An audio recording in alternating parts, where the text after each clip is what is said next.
Social media best practices: posting, tagging, sharing, and connecting on social. Why is it important to engage on social? Engaging on social helps us build brand awareness, boost credibility and authority, connect with other leaders in your issue area, stay on top of current trends and conversations that can shape your efforts. Here are the different ways to follow a page on the various platforms. So on Twitter, there is a follow button in the upper right hand corner of the Twitter profile. You can see it circled here above the disability in profile picture, but below the banner image. On LinkedIn, you can follow by using the follow button on the left hand side under the company bio and image. And then on Facebook, there is a like button and a follow button. This is on the pages page. So a company pages page. You can hit the like button in the top right side of the page menu below the name and image of the company. And then you can also click both the like and the follow button. The follow button allows you to stay notified on any posts, and you can also customize how you would like to be notified. Ways you can share a post on the various platforms. For Twitter, you can easily share with the retweet or the quote retweet button.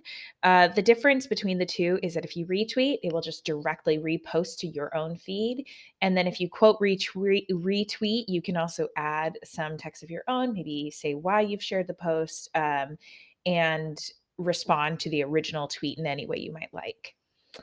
For LinkedIn, you can share to a page or a personal feed by using the share button. That is usually in the lower menu below the post. It's at the center button.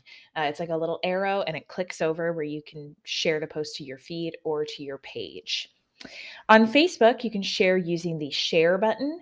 Um, Again, choose who you'd like to share the post with by selecting share as a page or share now with friends. There's a lot of different options on Facebook for who you can share with, but those are the two that I find the most useful. The share button is going to be in the bottom right hand corner of the post you're hoping to share. Tagging works similarly on most platforms.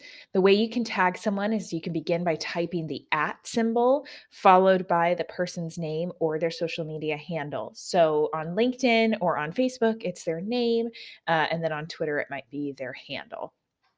And you can select the name of the correct person from the drop down list. Here, I'm showing you a video and an image of how you can tag someone. Again, you start by typing the @ symbol. If we're going to tag Jill Houghton, we're going to start by typing in @Jill. And Jill will probably pop up. You'll see a bunch of different Jills. You're going to look for our Jill's profile picture, select that Jill, and then that is the one who will be tagged. And there's a video here of me walking it through as well. The way you can create a post on the various platforms is pretty similar across all platforms, but it varies slightly. So on Twitter, there's a couple of options. If you're using mobile, there is a little quill button. It's a circular button with the image of a quill in the bottom right hand corner. That is what you will click in order to pen a tweet. And then on desktop, you can use the "What's happening" prompt box at the top of your Twitter feed. It's a pretty standard post prompt. On Facebook, you can use the create a post button. If you're posting as your page, you're going to go to your pages page, your company pages page, and click the create a post button at the top. There you can add any media, any alt text, and then click post to share it with your audience. On LinkedIn, you can create a post using the start a post field on your company's homepage. Add any media or alt text. You can tag anybody who you might want to, and then click post.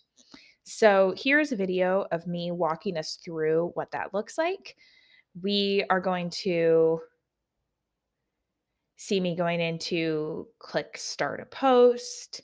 I am adding a hashtag here. And then I am also tagging someone. Here I'm tagging Forbes. Again, using the @ symbol, typing Forbes, clicking the Forbes from the drop-down menu. And then I'm going to be adding my image. So for this post, I want to include an image, selecting it. And then I am adding the alt text. Again, there's a little button in the lower left-hand corner that says alt text. You're going to click that and type in the alt text for the image, letting this finish out. And then once you finish typing in your alt text, and you can click save, and then you can click the done button. And there's your entire post, and you can click post in order to share it with your audience. Social media best practices. Some general thoughts when we're creating social media content. If you're using hashtags, the best practice is to use Pascal case. This makes it much easier for people who are using screen readers to read the hashtags. An example is our hashtag RUN. You can see that the first letter of each word is capitalized. Again, it's best practice not to use any more than 3 hashtags, except for on Instagram, where the best practice is actually between 6 to 7. Image descriptions versus alt text. So, alt text is something that tells you very high level what the image is. So, for the image that we used in the previous post on LinkedIn, or the previous example of the post I made on LinkedIn, that is something where I would say this is a quote with white text and a blue background that says, mental health is a disability issue and we need to prioritize it. You want to share very high level what the image is. On an image description, we want to be a little bit more descriptive. We want to include something that alt text might not be able to capture, and would give a little bit more detail about what we're looking at. So, for that same image, I would say we are looking at I would describe the image as a quote image with a dark blue background and a white border with white text that says, mental health is a disability issue, and we need to prioritize it. Jill Houghton, President and CEO, Disability In. Uh, you can add a little bit more clarity there. That's also where we would include something like racial, disability, and gender identities of people who are depicted in the image. It's also best practice for all video content to include captions. This is really easy now on most platforms. Most platforms do include the capacity to add auto-generated captions that can happen through an Instagram sticker if you're doing something on stories, or if you're on TikTok, there's also a captions auto generation tool. Same thing on LinkedIn, same thing on Twitter. But it's always best practice to go back through your captions and edit for spelling or grammar errors, just to make sure that it's as clear as it possibly can be. Additionally, for any video content, it is best practice not to include any strobing or flashing lights.